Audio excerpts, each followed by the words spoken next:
कहना चाहूंगी कि देखिए, जेंडर जेंडर की जेंडर का जो गैर बराबरी है वो तो हमारे समाज की संरचना में बसी हुई है ना।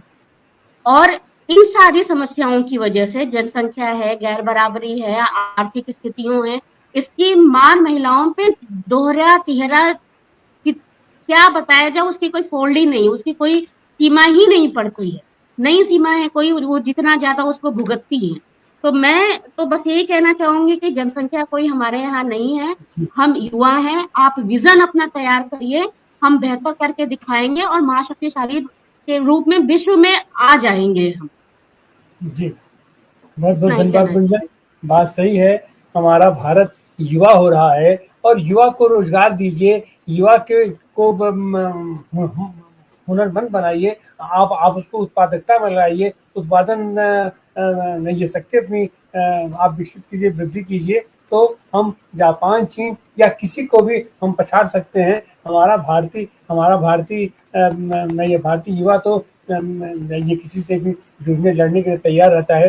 अब हम चलेंगे राकेश रंजन जी के पास। राकेश रंजन जी, आप इस पूरी समस्या को आप कैसे देखते हैं और युवा भारत को हम किस तरीके से विकास में आगे ला करके और दुनिया के पैमाने पर हम अपना परचम फहरा सकते हैं? राकेश रंजन जी, अनम्यूट कर लीजिए, अनम्यूट कर लीजिए। देखिए, बातें तो बहुतेरे हैं और बातें जो हमारे तमाम साथियों ने अब तक कही है, तो हमको नहीं लगता है कि अब कुछ कहने के लिए बचा भी हुआ है। लेकिन जो असल चिंता है कि जनसंख्या विस्फोट की बात हो रही है, आर्थिक गैर बराबरी की बात हो रही है, कहा जा रहा है कि आर्थिक गैर बराबरी जो है चरम पर है, ये तमाम बातें सही है। लेकिन सवाल जो है नियत और नीति का है, उसमें फर्क का है। सवाल है कि हमारे देश के हुक्मरान, आम जनता क्या चाहती है, युवा क्या चाहते हैं, ये अलग बातें हैं। लेकिन हमारा जो मुखिया है, हमारा जो अगुआ है, वो क्या चाहता है, यह एक बड़ा मसला है। आप देखेंगे कि आज की तारीख में जो हमारे मुखिया हैं, वो बात करते हैं आपदा में अवसर की। ठीक है, उन्होंने जब पहली बार जिम्मेदारी संभाली इस देश की, तो उन्होंने कहा कि भारत युवा भारत है और यह हमारी सबसे बड़ी ताकत है। बातों बातों में आगे बढ़े तो फिर बात आ गई कि हम विश्व की 5वीं अर्थव्यवस्था बन गए, अब 3री अर्थव्यवस्था बनने जा रहे हैं।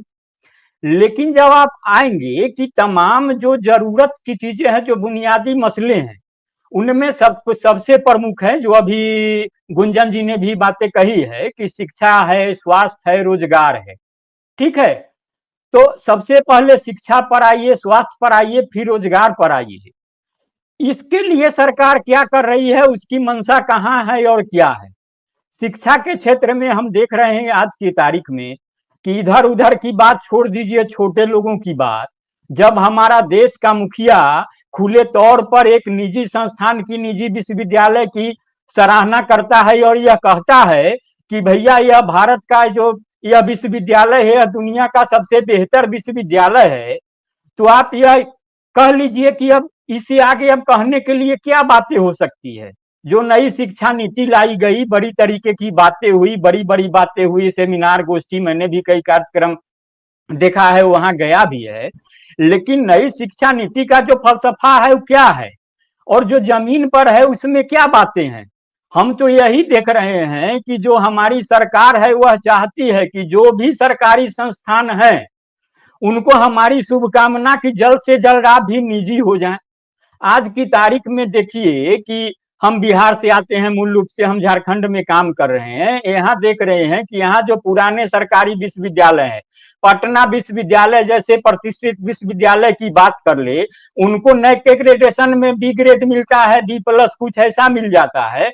और वहां के आप अखबारों में देखिए सवेरे बड़ा बड़ा पहले पेज पर विज्ञापन आ रहा है, निजी विश्वविद्यालय है, उड़ान जाने कितने कमरे में चल रहे हैं, कितने भूभाग पर बसे हुए हैं, उनमें सुविधाएं हैं कि नहीं है, वहाँ लाइब्रेरी है कि नहीं है, वहाँ शिक्षक क्या है, शिक्षक के बारे में तो जानकारी यहाँ तक मिल रही है, हमारे परिचित हैं कि बड़े बड़े इंजीनियरिंग संस्थान हो गए हैं, निजी विश्वविद्यालय है, वहाँ 16,000 18,000 के वेतन पर काम कर रहे हैं अब एक शिक्षक है, प्रोफेसर है, वह 16,000 के वेतन पर काम कर रहा है, वो कैसे परिवार चला रहा होगा, कैसे रह रहा होगा, फिर अपने को अपडेट कैसे रखता होगा, क्या शोध करता होगा जो जाके छात्रों को नई बात बताएं। तो कुल मिला के बातें यहाँ अटक गई। तो होता क्या है ना कि जब बाजार ने हमारी सभ्यता पर कब्जा कर लिया तो ले दे के बात वही हो गई। अब हम आ जाते हैं आपदा में अवसर की बात की। आप नोटबंदी से सीधा बढ़िए, फिर जीएसटी पर आइए, फिर कोरोना पर आ जाइए, तमाम बातें होती चली गई, बहाने भी होते चले गए, लेकिन आपदा में अवसर कौन ढूंढेगा? आपदा में अवसर ढूंढने के लिए आपके पास थोड़ा इत्मीनान भी चाहिए। अब जब कोरोना के समय में जो आपदा आई, भागे भागे जो दिल्ली में रह रहे हैं, मुंबई रह रहे हैं, वो पैदल अपने गांव की ओर रुख कर रहे हैं, कहाँ उनको कोई व्यवस्था नहीं है। जो रेल की पटरियों के सहारे आ रहे हैं, उनको रास्ता नहीं देखा हुआ है, जिनको जान के लाले पड़े हैं कि हम किस तरह घर पहुंच जाए, वो आपदा में क्या अवसर ढूंढेंगे? तो आपदा में अवसर कौन ढूंढ रहा है? तो ढूंढने वाले जो मुट्ठी भर लोग हैं। जो अभी बात हुई ना कि आर्थिक गैर बराबरी की, आर्थिक गैर बराबरी की क्या स्थिति है आज के तारीख में? जो किया जाता है, आप देखेंगे कि अभी हाल ही में खबर आई थी कि अडानी साहब है, गौतम अडानी, उनकी 1 साल में संपत्ति दोगुनी हो गई। उनका जो नेटवर्थ था 58.2 अरब डॉलर था, बढ़कर के 106 अरब डॉलर हो गया। तो कहने का मतलब यह हो गया कि आजकल जो है 1 घंटा में 45 करोड़ रुपया कमा रहे हैं।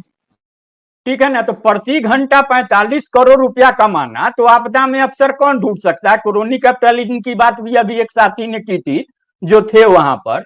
हम तो कह रहे हैं कि क्रोनी कैपिटलिज्म कहाँ, अब उससे ज्यादा आप गैंगस्टर कैपिटलिज्म मान लीजिए। क्रोनी कैपिटलिज्म क्या है? जो एक याराना पूंजीवाद है, जो मित्र लोगों को सब कुछ दे देना है, तो दे ही दे रहे हैं। बंदरगाह दे रहे, हवाई अड्डा दे दो, शिक्षा दे दो, रोजगार दे दो, आकाश दे दो, पताल दे दो, नदी दे दो, कोयला दे दो, पेड़ दे दो, पहाड़ दे दो, तमाम चीजें दे दो। तो ये तो दोस्ताना संबंध की बात हो गई। अब तो गैंगस्टर, अब तो गुंडागर्दी की तरह है कि भैया यह चाहिए तो चाहिए, हमको इस टैक्स में इतना सुधार चाहिए तो चाहिए, इस तरीके की राहत चाहिए तो चाहिए, तमाम बातें हो रही है।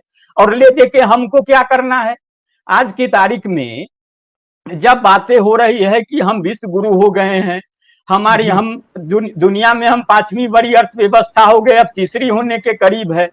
अभी हाल ही हमारे प्रधानमंत्री महोदय गए थे रूस की यात्रा पर। वहां उन्होंने कहा कि 2014 से पहले भारत जो है घोर जो है निराशा के दलदल में डूबा हुआ था, वहां के लोग निराशा के दलदल में डूबे थे।